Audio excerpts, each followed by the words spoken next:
नमस्कार मित्रों, मेरे स्पिरिचुअल कनेक्ट पर आप सभी लोगों का हार्दिक अभिनंदन है। मित्रों, आज बहुत दिनों के बाद एक वीडियो बना रहे हैं। आप लोग को पता ही है कि चंद्रयान 3 सफलतापूर्वक लैंड कर चुका है 23 अगस्त 2023 को चाँद पे। तो बनाना तो हमें बहुत पहले चाहिए था, लेकिन किसी कारणवश हम बना नहीं सके।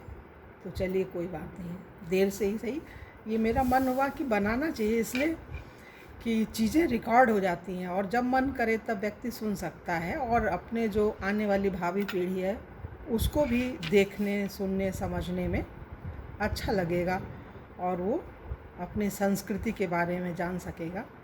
तो इसलिए भी ये अनिवार्य था बनाना, तो बनाना ही था। चलिए, लेट ही सही। तो चलिए शुरू करते हैं मित्रों। और इस पर तो सभी लोग बधाई दे रहे हैं। आज के अभी न्यूज़पेपर में मिला है, वो नेगेटिव चीज़ है, बाद में बताएंगे हम उसके बारे में।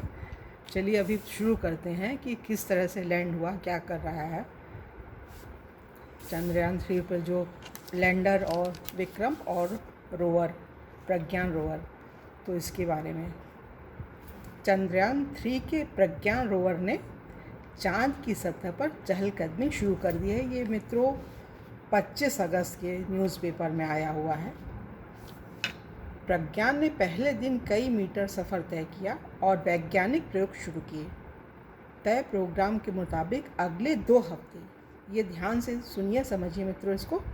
तय प्रोग्राम के मुताबिक अगले 2 हफ्ते रोवर चांद की सतह पर करीब 500 मीटर सफ़र करेगा। 26 किलोग्राम वजन है और 6 पहिए वाले रोवर हर घंटे करीब 1.5 मीटर और दिन भर में 35 से 36 मीटर चलेगा। इसरो ने गुरुवार को बताया कि लैंडर व रोवर दोनों फिट हैं। इसरो ने गुरुवार को बताया कि विक्रम लैंडर और प्रज्ञान रोवर दोनों ही स्वस्थ हैं, फिट हैं और हमसे इसरो के संपर्क में बने हुए, संपर्क बना हुआ है। रोवर डेटा लैंडर को भेज रहा है, रोवर डेटा लैंडर को भेज रहा है और लैंडर से वाया ऑर्बिटर इसरो को मिल रहा है। इसरो चेयरमैन एस सोमनाथ का कहना है कि लैंडर सटीक तरीके से उतरा है। उसे चांद के दक्षिण ध्रुव के 4.5 किमी गुणा किलोमीटर गुणा 2.5 किमी के मैदानी हिस्से के बीच उतरना था। इसको पुनः सुनिए मित्रों। उसे चांद के दक्षिणी ध्रुव के 4.5 किमी गुणा 2.5 किमी के मैदानी हिस्से के बीच उतरना था। वह इससे 300 मीटर दूर उतरा। यह स्थान अपेक्षाकृत अधिक समतल है। लैंडिंग भी परफेक्ट थी। टच डाउन के समय लैंडर की गति 2 मीटर प्रति सेकंड से भी कम थी। इसी की बदौलत गुरुवार को लैंडर व रोवर के सभी पेलोड सही काम करते मिले। और इसरो चीफ एस सोमनाथ ने बताया है कि 4 बार ऐसे भी पल आए थे जब मैं घबरा गया। वो मतलब सोमनाथ जी घबरा गए। तो वो कौन कौन से पल थे, इसको सुनिए मित्रों। इसरो चेयरमैन एस सोमनाथ के मुताबिक चंद्रयान 3 की लॉन्चिंग से लैंडिंग तक 40 दिन के दौरान 4 बार ऐसा पल आया जब लगा कि सब कुछ बदल जाएगा। उनको घबराहट भी हुई, लेकिन वैज्ञानिकों की गणना इतनी सटीक थी कि वे चारों खोसी में बदल गए। पहला क्या हुआ, इस मिशन का सबसे कठिन हिस्सा खुद इसकी लॉन्चिंग थी। इस मिशन का सबसे कठिन हिस्सा खुद इसकी लॉन्चिंग थी। यदि चंद्रयान तय कक्षा तक नहीं पहुंचता तो यहाँ तक पहुंचना संभव ही नहीं था। दूसरी कठिन प्रक्रिया चंद्रयान 3 का चंद्रमा के गुरुत्वाकर्षण की पकड़ में आना। दूसरी कठिन प्रक्रिया चंद्रयान 3 का चंद्रमा के गुरुत्वाकर्षण की पकड़ में आना। यदि उसकी गणना में जरा भी गलती होती तो चंद्रयान 3 नियंत्रण से बाहर चला जाता। ये बहुत बड़ी चीज़ है। और तीसरी क्रिटिकल स्थिति थी जब प्रपल्शन मॉड्यूल लैंडर मॉड्यूल से अलग हुआ। हालांकि वह भी सफलतापूर्वक हुआ। और चौथी और अंतिम जो कठिनाई आई थी, चौथा कठिन मौका था लैंडिंग प्रक्रिया का, और वो भी पूर्णतः अच्छे ढंग से हुआ और सबको खुशियाँ दे कर के गया। और अभी बहुत सारी चीज़ें हैं इसमें मित्रों। चाँद तक तो हमारे वैज्ञानिक पहुंच ही गए, और अब सूर्य यान की भी लॉन्चिंग होएगी। सूर्य की लपटों से हमारे जलवायु जीवन पर असर नहीं, इन्हीं का अध्ययन करेगा सूर्ययान जो है, वो भी शायद 4 सितंबर की बात हो रही है।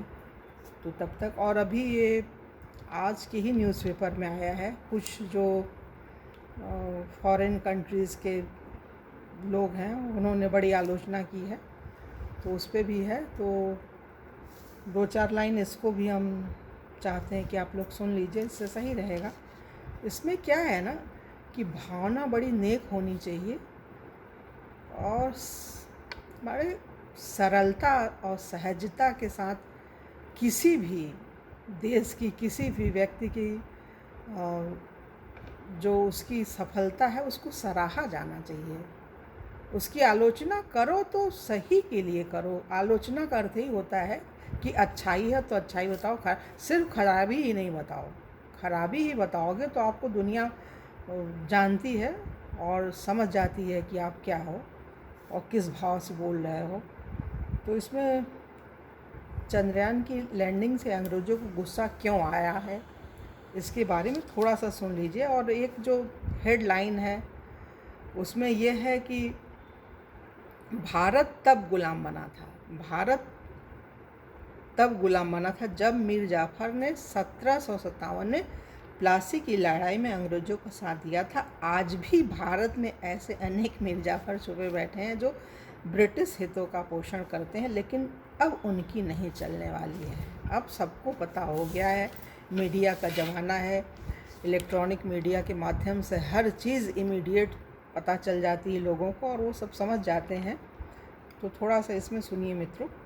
भारत के चंद्रयान 3 की सफल सॉफ्ट लैंडिंग की पूरी दुनिया में व्यापक पैमाने पर सराहना की गई है, लेकिन हर कोई इससे प्रसन्न नहीं है। जहां CNN और BBC ने लैंडिंग का सजीव प्रसारण किया, वहीं दोनों ने ही भारत को चंद्रमा पर रोवर भेजने वाला दुनिया का चौथा देश बताया।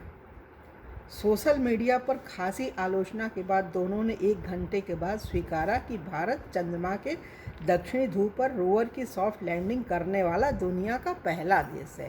3 देश गए हैं, रूस गया, अमेरिका गया और चाइना गया। इसके बाद ये चौथा गया है, लेकिन ये जो दक्षिणी ध्रुव है उसमें हमारा देश पहले नंबर पे है। ये चीज़ है।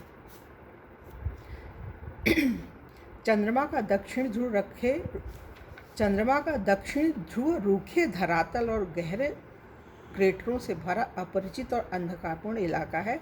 इससे पूर्व अमेरिका, चीन और सोवियत संघ द्वारा चंद्रमा पर भेजे गए तमाम मिशन उसकी भूमध्य रेखा के निकट लैंड हुए थे। मतलब वो लोग गए थे तो एक सरल और सरलता से पहुंचने वाली जगह थी। भूमध्य रेखा जो थी, मतलब आसानी से लैंडिंग की जा सकती। लेकिन अभी जो अपना रोवर गया है, ये लैंडर, विक्रम लैंडर, तो ये बहुत कठिन जगह पे गया है, दक्षिण ध्रुव पे। भारत की सफलता पर पश्चिमी मीडिया के एक हिस्से, विशेषकर एंग्लो सैक्सन और ब्रिटिश मीडिया ने रोषपूर्ण प्रतिक्रिया दी। उनके ट्वीट्स, जिनमें ब्रिटेन के GB नेटवर्क के अग्रणी टीवी प्रस्तोता पैट्रिक प्रेस्टीज भी शामिल है, से नस्लवादी पूर्वाग्रह से ग्रस्त खींच झलकी। भाई ये बहुत सारा बड़ा लंबा चौड़ा है, इसमें तो क्या बताएं। मतलब कुल मिलाकर के इन्होंने हमारे खुशी में अपनी खुशी नहीं व्यक्त की है, आलोचना ही की है। जब मीडिया से उनको ये झेलना पड़ा कि नहीं ये सही है, ये ठीक हो रहा है, तब जा कर के उन्होंने स्वीकृति दी कि हाँ नहीं ये बात सही है, ये पहला देश बना है जो दक्षिण ध्रुव पे गया है। तो ये चीज़ें हैं मित्रों। ये क्या है ना, आपकी परिस्थिति भले ही कमज़ोर हो, लेकिन मन स्थिति कमज़ोर नहीं होनी चाहिए। खुल करके स्वागत किया जाना चाहिए हर व्यक्ति, वस्तु और स्थान के सफलता पर। तो ये सफलता असफलता का जो दौर है, ये जब से दुनिया बनी है तब से चला आ रहा है। अच्छे लोग होते हैं उसको तत्काल हृदयपूर्वक स्वीकारते हैं, और जो कुटिल मानसिकता के लोग हैं उन्हें तो सहा ही नहीं जाता है किसी की अच्छाई, किसी की उपलब्धि, किसी की प्राप्ति पे वो रोष ही व्यक्त करते हैं। तो इनका कारण सबको पता है। चलिए मित्रों, अब इसमें ज़्यादा कुछ न बोलते हुए अपनी वाणी को विराम देना, और फिर कभी दूसरे वीडियो में आप लोगों से पुनः मिलेंगे। तब तक के लिए जय हिंद, जय भारत, ओम शांति, ओम शांति।